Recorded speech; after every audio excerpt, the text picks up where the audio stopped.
Tampaknya sedikit pelit kali ini ya, akan memotong bagian-bagian selatan dari Miramar. Nah pastinya sudah mulai masuki babak kedua pada hari ini. Yuk teman-teman Yap, kita berikan like yang sebanyak-banyaknya untuk membuktikan bahwa kami dari komunitas PUBG Mobile Indonesia solid dan pasti juga kompak banget. Karena terbukti beberapa game atau beberapa heeh. hari dari beberapa minggu yang kita mainkan masuk ke trending ya. Lu mau tahu nggak? Apa tuh? Fun fact nih, Apa tuh? 8 ceng lagi. 8.000 lagi kita tembus di angka 50.000 like seperti hari-hari sebelumnya. Yuk kita kembalikan budaya yang kali ini bisa kembali kita kejar ya Pak ya. Oke, selain itu kita lihat apakah akan ada kejar-kejaran poin yang lebih mendramatisir atau yang lebih seru lagi. Karena sudah mulai ada beberapa pertukaran yang ada di papan bawah nih Flo. Di mana RRQ yang sudah mulai mengganti tempat dari Onyx. Saat ini Onyx berada di peringkat 17 dan jarak poin mereka cuma 5. Itu dia, menurut gue sih masih belum signifikan ya, jarak 5 poin doang. Yang harus benar-benar dikejar oleh tim RRQ menurut gue untuk pasti lolos itu tim Aerowolf. Oke, Aerowolf ya yang harus dikejar ya. Betul. Dan tidak adanya alter ego membuat Onyx kembali menuju ke arah Los Leones. Betul, setelah kemarin sempat turun di daerah Kampung Militer, Tierra Bronca dan sekitarnya menggantikan tim Boom yang kadang turun di atas juga. Sekarang tim Void kembali miliki teman, tapi bukan alter ego tapi kembali Onyx. Betul, dan daerah kekuasaannya Chumchiar kembali dikuasai oleh Morp Supply Bank. Ini berarti dari GD mereka mengubah drop zone, entah mereka stay di arah Puerto Paraiso-nya atau mereka ngambil di bagian sebelah kiri. Mungkin mengambil Valle del Mar, tapi kalau Valle del Mar bentrok sama Takaya ya? Ah iya, tapi kita bakal lihat kayak ini ada pengejaran yang terjadi juga antara BFD, Oh nggak jadi. Takai dan juga Aura. Tapi tampak kita bakal lihat dari tim Aura dan juga BFD nggak punya Nggak punya nggak tembak, senjataan. Iya, Nggak punya senjataan lagi, nggak punya senjata. nggak punya senjata. Betul, udah cuma ngikutin doang dari belakang. Kalau tiba-tiba dua pemain BFD lainnya putar balik gitu kan. Nembak, nggak mungkin juga Nggak sih. mungkin. Nggak mungkin juga sih, karena pasti jarak mereka jauh-jauhan. Tapi dari tim Aura dan juga BFD gue rasa Waduh, satu ke kanan, satu ke kiri ya. ngaruh ya Pak, di klaksonin ya Pak. Dapatkan 2 pecahan poin pertama, sebuah keuntungan dan keindahan untuk Aura. Tapi sebuah pukulan keras bagi tim Dewa yang kali ini kehilangan 2 member mereka di awal-awal permainan. Tampaknya 2 game pertama langsung masuk untuk seorang Jaxi yang langsung mendapatkan bonus besar di Betul. awal permainan kali ini. Ini boostingan poin Aura sih kenceng banget ya. Ini mereka udah mulai mengejar, kalau kita ngomongin di overall leaderboardnya, dia udah mulai ngejar Boom. Jaraknya nggak terlalu jauh sih, 239 sama 221 untuk Boom dan juga Aura. Tambah 2 berarti 239 dan juga 223. Tapi gapnya ke EVOS yang agak jauh ya Ya, masih. itu terbang tinggi sih Flo. Iya. Jauh banget itu kayaknya kalau ngomongin Aura ke EVOS. Tapi kalau kita ngomongin sama Aura, gue rasa mereka pasti punya apa ya dorongan juga untuk ngejar tim EVOS. Kenapa gitu? Kalau kita ingat dari tim Bigetron mereka itu kan juaranya saya. Oke, Yang berarti seperti season lalu, invitation ya. invitation untuk tim yang menang itu negaranya dapat 1 extra slot. Oke. Karena BTR itu bukan hitungannya, bukan lolos dari PMPL Indonesia, tapi lolos karena juara PMPL SEA. Betul, bisa dibilang juara bertahan lah ya. Juara Juara bertahan. bertahan di season sebelumnya, makanya BTR mendapatkan slot untuk ke Southeast Asia-nya. Makanya nih, yang ada di regular season, siapapun yang ada di bawahnya BTR, kalau BTR menjadi juara di regular season-nya, itu pasti akan dapat slot dari BTR. Turunan BTR. Turunannya BTR, berarti yang lagi rebutan antara EVOS dan juga Boom. Tapi kalau gini Pas, kalau misalnya let's say ya kita andai-andai aja nih. Gue paling seneng nih kalau Iya. berandai-andai nih. BTR nomor 1. Oke. EVOS nggak berubah nih, kita dari perhitungan sekarang nomor 2. Di grand final, kalau misalnya sama juga BTR 1, EVOS 2, slotnya turun 3-4 dong. Yoi, slotnya turun ke 3-4 karena EVOS sudah dapat slot duluan di babak regular season. Oke. Pokoknya timpang tindih lah intinya. Kalau misalkan tim yang udah ngedapetin slot, mereka ada di peringkat atas, berarti slotnya akan turun ke bawahnya. Pokoknya terus-terusan kayak gitulah. Siapapun tim yang ada di bagian atas yang sudah mendapatkan slot di Southeast Asia, itu bakal melemparkan slotnya ke tim yang ada di bawahnya mereka. 1 peringkat di bawah mereka. Oke, berarti siapapun dapat slot di regular season kali ini, itu slotnya bakal ibarat turunin di grand final nanti. Betul sekali, karena kan udah ngamanin slot. Betul. Ya. Atau dia mau ambil slot yang di grand final, berarti slot yang di sini dioper ke bawah aja. Nggak bisa kayak gitu Gini, Pas, tapi. bagi 2-2. Oh bagi 2-2. Tim 2 slot. Oh, satu tim 2 slot tiba-tiba 2 divisi dalam satu Southeast Asia nanti. 2-2 Pas. Ya 2-2 juga Gimana ya? Terlalu complicated sih bro. Mending ngikutin yang udah ada aja dah. Betul. Yang udah ada aja supaya aman. Dan Onyx yang lagi kejar-kejaran poin saat ini juga udah mulai bermain lebih agresif lagi. Cukup berani, mereka rotasi cepat dan mengganggu beberapa tim yang turun di sebelah kiri. Iya betul banget. Onyx langsung turun dengan apa ya, permainan sangat cepat. Turun di daerah LL, langsung ambil kendaraan tanpa looting terlalu lama. Langsung pindah dengan kendaraan yang mereka miliki. Mereka sudah sampai ke junkyard. Oh sorry, bukan kiri, berarti kanan. Kanan, Junkyard soalnya. junkyard. Tapi Iya. mereka bakal coba muter dari sisi junkyard mengambil daerah high groundnya sekitar ini. Tadi circle-nya ke atas kan ya?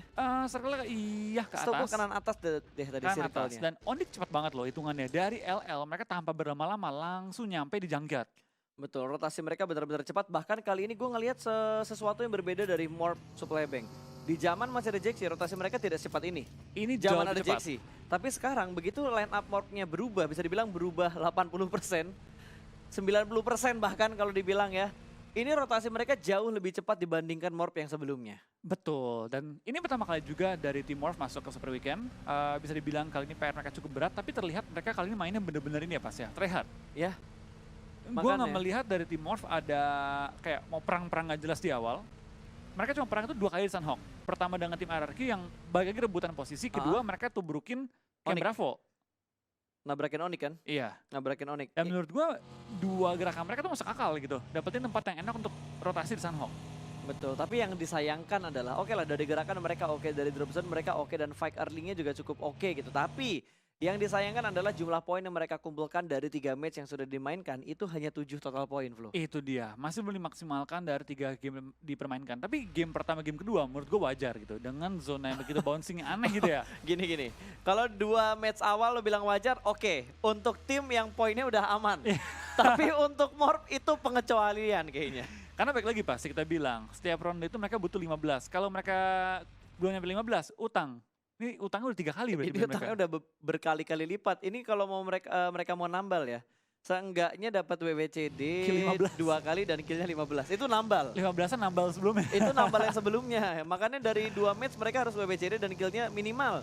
Ya 12-13 lah minimal kalau nggak sampai ke 15. Cicil berarti, cicil. Cuman nih kan nggak semua tim tiba-tiba mengalah. Yuk kill kita. Karena mereka juga lagi kejar-kejaran poin apalagi yang di papan bawah. Betul, karena baik lagi di PMPL tidak ada tim yang mau tusun. Jadi kalau teman-teman lihat nih ada tim yang tusun, itu bukan dia yang mau gitu. Betul, nggak ada tiba-tiba oh aduh kita tusun aja lah. Poin kita udah banyak. Hari ini lagi pengen tusun nih gue gitu. Gak ada. Jangankan turnamen, lu main klasik juga gak mau tusun. Ya apalagi klasik gitu. Kalau klasik kan pride-nya beda ya. Kalau turnamen kan udah ngelihatnya achievement buat portofolio mereka. Betul. Prize pool-nya dan segala macam. Kalau di klasik goalnya beda lagi. Kalau di klasik itu goalnya bukan di achievement-nya, bukan dari prize pool-nya, tapi lebih ke aduh rank gue bisa tinggi banget gak ya? Kira-kira dalam 4 hari gue bisa sampai rank berapa ya? Aduh minus lagi. Minusnya 16, sekali plus cuma 8. Itu yang dilema kalau kalian nge-push di klasik. Itu dia, tapi baik lagi sih. Klasik sama turnamen nggak bisa disamain ya. Ya Karena setuju gue. menurut gua apa yang terjadi di klasik itu 90% berbeda dengan turnamen. Sangat. Kita sudah merasakan sebagai tim The Caster yang sudah menjajal beberapa turnamen. Bukan turnamen malah scrim yang kita cobain itu pun udah ngebuat kita oh gini tuh rasanya jadi pro player. Berat banget men. Tekanannya gede banget. Mungkin ya buat teman-teman ditembakin kayak gini di klasik paniknya ya udah gitu nggak terlalu besar. Tapi buat pro player, buat GD tuh si Booms yang lagi rotasi ditembakin 4 pemain dari Boom. Itu rasanya udah kayak aduh ngilang satu dah player kita. Aduh ngilang satu dah player kita. Iya beda lah tekanannya ya. Apalagi untuk tim-tim yang lagi butuh poin. Kita kehilangan 1 member aja itu bakal jadi PR what? banget. Tapi tembakan dari seorang Star merupakan seorang Ikiar ditembak dengan M24 dan langsung tersungkur kali ini. Dan dari anggota Boom lainnya tampaknya nggak bisa menyelamatkan Ikiar. Akhirnya Ikiar tumbang ke arah lobby. Betul, padahal mereka yang mancing perang duluan tapi malah mereka yang kehilangan playernya. Boom harus memilih rotasi yang lain, jalur yang lain yang lebih aman karena high ground yang ini sudah dikuasai oleh tim GD. Yes, sudah bakal kayaknya juga dari beberapa tim macet kali ini tampaknya mobilnya. bakal spray down dari seorang Daybot menuju ke arah seorang Fokker. Fokker dalam bahaya, nyawanya cukup low, akan coba reload. di-reload dan spray lagi dari seorang Daybot menuju ke arah Fokker. Tapi Fokker bisa menutup angle shotnya, tapi bertahan berapa lama itu bakal jadi pertanyaan yang penting kali ini. Oh, di-push bahkan oleh seorang Nichil. Oh nggak jadi nge-push, Nggak jadi. diputer lagi mobilnya ke bagian high ground. Oke, mencari tempat yang lebih aman dan ternyata Morg bertemu dengan Red Aliens di mana Hoki sudah tersungkur lemah letih lesu di panasnya tanah Miramar. Kali ini bahkan Voker langsung dipres begitu saja. Tembakan Kar yang begitu perih tadi dan ada kill yang di steal tadi bukan sih? Apa Ya, knock lagi ya? Still, Steal kill tadi ya? itu still kill. Dan kita bakal lihat ini juga dari Gede dan juga Voker masih saling beradu, tapi kita bakal pindah ke arah Onyx yang kali ini dikunci oleh EVOS kali ini ya. Kita bakal 4 lawan 4 dari kedua tim yang cukup agresif permainannya. Lemparan bom menuju ke arah Nick, tapi Nick Itu pixel HP. dengan pixel HP bertahan kali ini. Nick perlu berhati-hati jangan sampai kena batu yang terbang karena kencangnya angin Miramar. Nick, Nick tersungkur ke arah tanah menjadi pemain paling depan lagi untuk tim Onyx kali ini. Itu bener-bener HP-nya bener-bener pixel sih Flo. Gue nggak ngelihat lagi adanya health bar yang dipunya sama Nick ketika Niche-nya connect tadi. Dan untungnya sudah ada wall smoke yang dibuat oleh Nick tadi sebelum dia turn off. Oh tapi ternyata EVOS sudah memperlebar gempurannya mereka. Membuat Nick tidak bisa diselamatkan lagi. Onyx kali ini bertahan dengan 3 pemain mereka saja dan Powerpunk langsung mendapat jemputan dari bintang. Betul, tampaknya Onyx dengan 3 member tersisa perlu berhati-hati ya kali ini untuk bermain lebih dibilang safe tapi juga butuh lebih lebih pede kali ini. Ya. Karena dengan 3 anggota menurutku masih bisa bermain strategis, cuma butuh pede banget. Oke lah, kalau kita ngomongin firepower nggak diragukan lagi untuk tim-tim yang ya baru dibilang kan. Kalau Bener kita ya? ngomongin firepower, kita nggak bisa meragukan, bahkan nggak boleh meragukan player-player yang saat ini sudah bermain di Liga 1 loh. Liga Betul. 1-nya PMPL, Liga 1-nya PUBG Mobile yang ada di Indonesia. Ini nggak bisa diragukan lagi, tapi kalau kita ngomongin mental, itu yang mungkin akan dibahas. Karena sekarang Onyx bermain di bawah tekanan untuk mereka lolos ke babak grand final. Betul, karena baik lagi sih di sini tim-tim yang bisa dibilang mungkin peringkat 14 ke bawah lah mungkin ya. Itu punya pressure gede banget. Mereka punya tekanan untuk pastiin diri lolos ke top 16. Punya bener-bener tekanan untuk memastikan bahwa mereka ini punya fighting chance untuk memperbesar lead ataupun posisi mereka di grand final nanti. Betul, udah pastilah mereka bakal try hard banget sebagai pembuktian. Apalagi nih, 4 tim yang nggak lolos, berarti dari 20 kan 4 tim nih yang nggak bakal lolos ke babak Iya. grand final. Itu mereka harus melalui kualifikasi lagi untuk mereka comeback di season yang keempat. Dan kualifikasi itu mengerikan. Nah, kalau gue ngelihat historinya ya, kalau ngelihat beberapa tim yang sekarang udah mulai berkembang kembali, ini kayaknya nggak bakal fight, jadi kita bisa bahas lanjutannya ya. Iya. Topik yang lagi kita bahas barusan. Kayak gini deh, contoh Power Danger. Power Danger di komunitas sekarang udah mulai menggila banget loh. Betul, itu gue setuju banget. Mereka bermain dengan sangat mengerikan, tapi sambil kita bercerita tadi ya, ternyata nggak cuma power yang danger, tapi kali ini zona juga danger. Zonanya ke arah utara bahkan 1, 2, 3 hanya 4 tim Flo. 4 tim yang sudah aman masuk ke dalam zona. Mungkin GD cukup aman lah untuk mereka masuk ke dalam zona karena di arah barat itu kosong banget. Tapi SG mereka mendapatkan sebuah keuntungan, itu high groundnya, arah utaranya bener-bener kosong. Kalau mereka bisa ngambil high ground itu, hanya tinggal berharap circle-nya ke arah mereka lagi atau enggak. Betul. Tapi kalau circle-nya bener-bener ke arah mereka punya high ground control yang bagus banget. Ini SG, kalau bener-bener nyampe ke utara, nggak ada yang follow up mereka gitu. Nggak ada yang mengira main di utara enak kosong gitu ya. Mereka bener bakal menguasai zona. Selama zona itu ngedonat atau ke arah utara. Kalau zona ke arah selatan, mereka dalam bahaya. Tapi itu chaos banget sih. Kalau sampai zonanya ke utara lagi ya, itu jalur selatannya itu bakal jadi jalur pertempuran terbesar yang ada di Miramar. Berapa banyak tim dari arah selatan? 1, 6. Hampir semua. Hampir semuanya, bahkan gue yakin rotasi dari Void itu mereka bakal ke arah kanan, EVOS juga bakal ke arah kanan. Sisanya tuh di arah selatan semua, ada BTR, ada Onyx, dan Takai juga akan bergerak. Victim di belakang Takai juga ada kemungkinan besar untuk menuju ke bagian selatannya. Ada Boom yang udah touchdown juga, GD yang nanti bakal rebutan sama tim SG. Kalau jarak rotasinya sama, tapi yang udah gue bilang tadi di mana ada Bigetron dan juga Onyx dengan jaraknya tidak terlalu jauh kali ini. 1 pemain Onyx kembali dipulangkan menuju ke arah lobby, kali ini hanya menyisakan 2 pemain saja yang tersisa dari Onyx. Betul, kita bakal lihat dari tim BTR tampaknya bakal mengunci dengan tim Onyx. Kayaknya mereka lihat kill feed, karena mereka tahu kali ini tinggal sisa 2 player. Dari tim BTR, Bani nyebar lebih luas lagi. Liquid bakal follow up ke arah Zuxi, dia bakal cuma nge-backup atau enggak. Dia bakal mundur lagi dan menjaga di high ground saja. Oke, masih dipantau-pantau dari bintang lagi. Dari seorang bintang yang mendapatkan sedikit coveran dengan gundukan kecil dan bannya sudah mulai Tapi pecah tuh. untungnya depan. Untungnya depan bukan belakang. Kalau bagi ban belakangnya pecah, apalagi yang kanan, itu baru berat banget. Itu musibah ya. Itu musibah namanya. Itu musibah. Kalau ban depan yang pecah masih alhamdulillah ya. Belum menjadi sebuah musibah. Betul, tapi kita bakal lihat kali ini dari tim Onyx ya dengan 2 player yang tersisa. Mereka butuh berjuang juga, mereka masih di ujung zona. Tapi kali ini mereka perlu berhati jangan sampai tim Red Aliens ngerush arah mereka. Karena kondisinya 4 lawan 2 kalau sampai BTR ngerush. Cuma gue rasa BTR nggak punya nggak punya tujuan juga untuk nge-rush ke arah tim Onyx. Mereka di ujung zona, mereka tinggal berdua, mending fokus nge-push ke utara, masuk ke dalam circle lebih dalam lagi. Sumpah ini beda banget loh. Gue sedikit flashback untuk nginget di season 1, season 2 itu tim-tim itu masih berusaha untuk try hard banget loh. Try hard banget mereka motong rotasi tim lain supaya nggak ada player yang ada di arah blue zone. Tapi untuk kali ini cukup banyak tim yang sudah mulai berpikir dan bermain lebih objektif lagi. Tapi sepertinya dari Void yang sudah mulai melihat sebuah bagi yang tidak wajar. Ada bagi nggak ada orangnya. Oke, Ozora terjebak di balik batu sendirian aja. Dua pemain dari Void sudah mulai melakukan setup. Dubs flank menuju ke arah sebelah kanan menerima beberapa damage. Kali ini Dubs berhasil mendapatkan Oke Ozora. 1 poin pertama untuk Void. Iya, gue ngeri-ngeri gitu liat Dubs tadi ya. Dia nge-spray jarak Open dekat, banget mereka lipat juga Iya, masalahnya. betul. Banyak yang kaget loh momen-momen kayak gitu. Gue sering loh kayak ngeker jarak dekat, tiba-tiba masih skop 6 yang kepasang di senjata gue. Gue tuh paling ngeri pas kalau lagi main, scope 6 itu gue nggak gue adjust. Oke. Pas- Wow, zoom banget dong. Pas gue spray, loh kok deket banget tiba-tiba. Tapi banyak loh beberapa player yang emang oke lah mereka udah adjust, tapi mereka nggak ngelepas scope 6-nya ketika mereka cross combat. Jarak dekat kayak cuma 3 meter, 4 meter, itu mereka Iya. nggak ngelepas. Gue sering banget ngeliat momen itu di turnamen di mana M4-nya ada kali 6, terus tiba-tiba ngeker. Dan itu gue yakin kaget banget karena zoomnya terlalu dekat. Kecuali dia tahu itu memang masih terpasang. Dan Betul. beda urusan tuh. Tapi kalau dia lupa mau ganti RDS nggak ketemu atau apa gimana, itu baru mengerikan. Wah itu mimpi buruk pastinya buat tim-tim atau player yang memang lupa mengubah kali 6 ke Iron Sight ataupun ke arah RDS dan juga Holo. Ya, tapi dengan zona yang udah tempat dari SC kuasai, Selatan sekarang harus berarti ya? bertemu lagi dengan tim BFD, betul. Mereka bakal clash di antara perbukitan, tapi posisi masih dimenangkan oleh BFD, mengingat mereka lebih dalam zonanya kali ini. Oke, dari SG bahkan langsung membuat red zone buatan dilemparkan menuju ke arah tim dari Bonafide. Nux tertahan di balik satu jeep yang sudah terbakar. Sementara Bigetron masih melanjutkan fight-nya dengan tim Takai namun belum tersorot oleh kamera kita karena dari tadi SG benar-benar on fire tapi dari arah lain.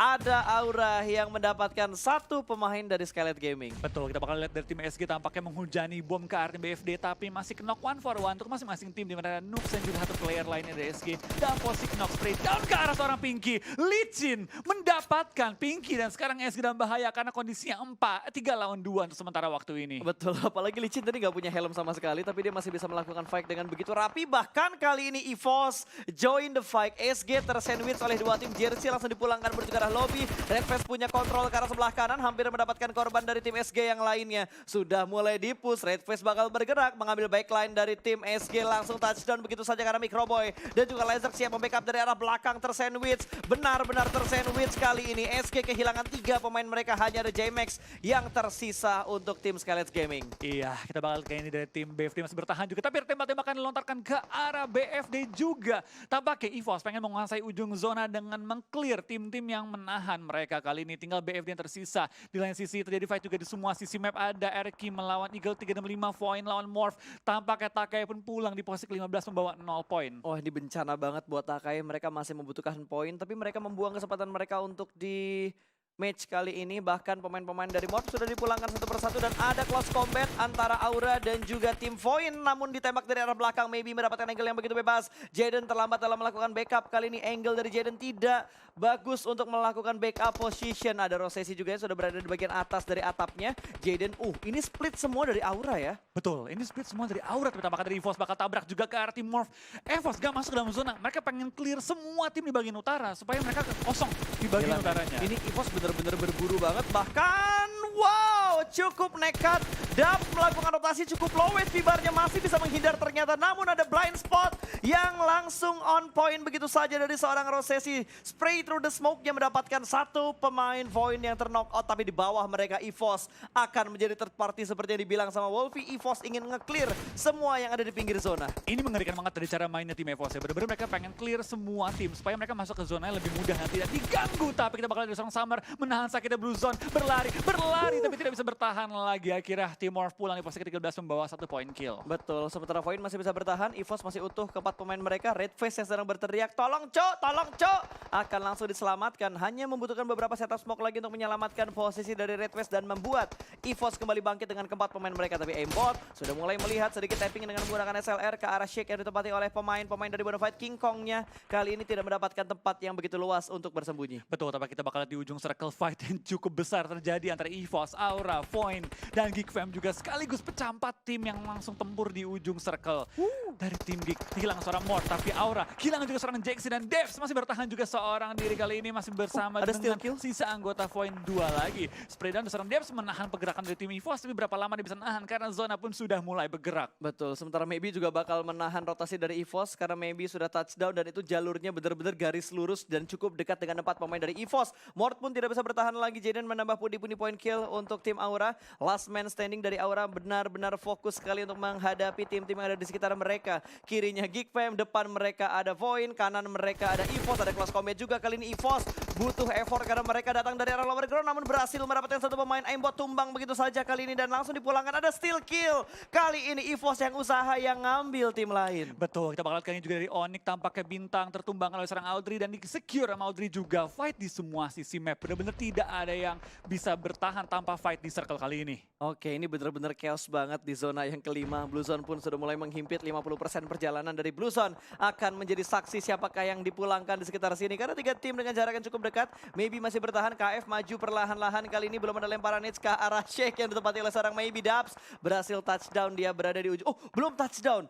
Itu Dubs kalau turun, open field banget dan Jaden punya angle yang cukup bebas tapi nades sudah mulai dimasak. Low toss, high toss menuju ke arah microwave tapi 2 nades dilemparkan, 1 nades dan 1 molotov membuat Maybe-nya terbakar hidup-hidup di bagian dalam dari Shake-nya. Kali ini Void bakal kehilangan 1 pemain mereka di bagian dalam dari Shake karena Maybe tidak bisa menahan. Dia tidak ada ilmu debus untuk menahan molotov dari EVOS. Oh, tapi Jaden bakal spray down ke arah Red Face, tapi belum bisa menumbangkan Red Face-nya. Kita bakal lihat kali ini seorang Jaden bakal lempar bom ke depan.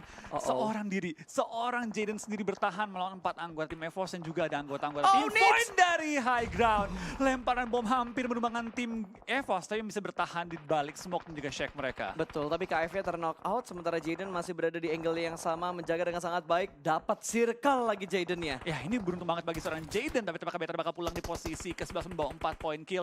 10 tim tersisa kali ini, tapi kali ini dari tim Void nggak bisa bertahan lebih lama lagi. 9 tim tersisa dengan 22 yang masih live. Betul, bahkan EVOS masih bertahan walaupun butuh effort yang besar banget untuk mereka masuk. Tapi nggak repot sih, karena 4 lawan 1 kan. Kalau misalkan EVOS masih punya utilities untuk dilemparkan ke arah Jaden, ini bakal menjadi mimpi buruk untuk Jaden, akan dibuat red zone buatan oleh Harimau Putih. Betul, tapi kita bakal dari Jaden masih menahan juga, tapi tepat sebelah dia ada tim Geek Fam. Depan dia ada EVOS, ini udah dijepit kiri dan kanan kali ini dari Jaden. Tinggal bagaimana dia bisa menahan gempuran lawannya. Kalau gue jadi Jaden, gue bakal coba clear EVOS dulu sih. Masalahnya dia nggak bisa bergerak terlalu banyak gitu. Fokus ke arah Geek, belakang mereka nembak. Fokus ke arah EVOS, belakangnya Jaden juga nembak. Ada RRQ, ada Bonafide. Mungkin GD nggak punya angle ke arah Jaden, tapi dari arah Bonafide itu bisa nembak ke arah Jaden kalau Jadennya terlalu lama untuk melakukan pick. Tapi Onyx yang menyisakan seorang Raffi masih bisa mendapatkan beberapa poin kill. Ini poin kill pertama untuk Onyx dan sepertinya Victim tidak bisa bertahan lagi karena terspot oleh Gits dari Genesis Dogma. Tampaknya zona mulai makan korban juga. Geek Fam masih bertahan tapi tinggal 1 member. Jaden dapetin seorang KF tapi nyawa dia cukup low. Gimana dia bisa nahan EVOS kali ini bakal jadi satu pertarungan cukup sengit antara Jaden dan juga Red Face. Lempar bom melontarkan, Jaden lumayan low. Apakah bakal kena bomnya? Tapi belum sampai ke takedown. Itu meledak. Oh 2, Microboy ke takedown. Nggak kena damage-nya dong. Jaden 3 kah? Oh, tidak. Enggak. Tidak. Gue kaget banget itu granatnya dihindarin damage-nya sama Jaden. Dia ngedapetin 2 pemain dari tim EVOS. Sebuah kontrol jiggle yang bagus banget dari celah yang atau gundukan yang nggak terlalu luas sebenarnya. Betul, tapi kita bakal lihat di beberapa tim sudah mulai berdempet juga. Sudah pun semuanya bergerak dan tampaknya banyak tim yang masih dalam kondisi cukup pincang kali ini. Eagle-nya masih bertahan juga, Raffi terspot oleh BFD. Kita bakal dapat dari Onyx bakal ke takedown atau Raffi bisa bertahan lebih lama di game kali ini dan coba meningkatkan placement point dia. Oke, tinggal 7 tim yang tersisa. RRQ sepertinya tidak bisa bertahan lagi. Last man standing mereka. Peko dipulangkan menuju ke arah lobby. Tatap mata Peko belum bisa dilakukan hipnotisnya di Miramar kali ini. Betul. 2 tim tinggal 1 member lagi. BFD tinggal 2, GD tinggal 2. Tapi untuk Eagle dan juga EVOS masih bertahan cukup kuat. Tapi tampaknya Geek Fam bakal pulang juga di posisi yang kena membawa 2 point kill. Raffi masih bertahan juga di bagian bawah. Bakal bertahan seorang diri tapi zona pun sudah akan menghimpit dia kalau dia bergerak sedikit lebih lama lagi. Betul, EVOS sudah nandain tadi enemy spotted ya. Langsung ketahuan posisi dari Raffi karena EVOS punya high ground yang begitu bagus. Tapi ada nades yang dilempar ke arah bot masih bisa dihindari dan langsung mengintip ke arah sebelah kanan karena ada KF yang berniat untuk melakukan flank. Iya, kita bakal kali ini cukup banyak tim yang masih bertahan tapi dari seorang Raffi bakal tumbang juga di posisi kelima membawa 2 point kill.